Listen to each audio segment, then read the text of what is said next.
Hi people, welcome back to TS Talk Sport. Today talking about David Ospina. I'm sure everybody more or less knows by now, but I thought I'd still speak about it. Of course, he was on loan at Napoli for the season. Well, I think it was 2 seasons on loan there. And, they've decided to sign him now. I think the fee is something like £3 million, which in this current climate of transfers is literally peanuts. To think of some other players that go for a lot more money than players that we seem to be able to sell. I look at the likes of Dominic Solanke at Liverpool. He went for like 19 mil. Jordan Ibe 16 mil. Of course, those are players that have potential.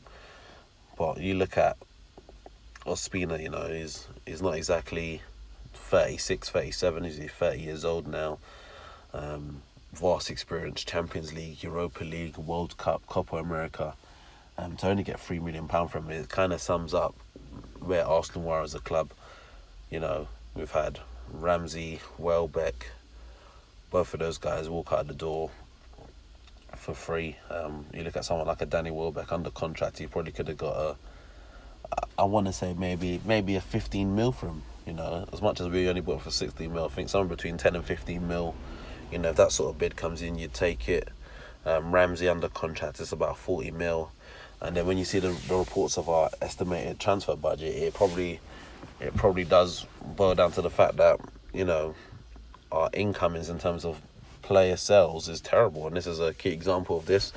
But back to the transfer itself, of course, that means that, we will need a number 2 for next season. There's lots of talks that Martinez, he will do that role.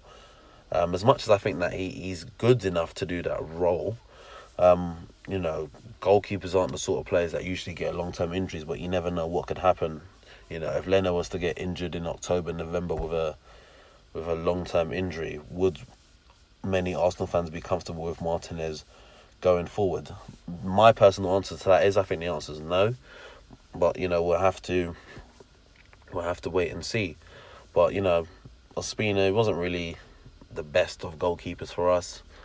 Probably the best thing that he has moved on. I think I'm just more disappointed at the fact that we've literally sold him for peanuts. And I'd like to get other people's opinions on it in the comment section below. And of course, that was the purpose of this video. So that's all from me regarding David Ospina. Of course, let me know your thoughts down below in the comment section. And if you're new to the channel, subscribe, and I'll catch you later.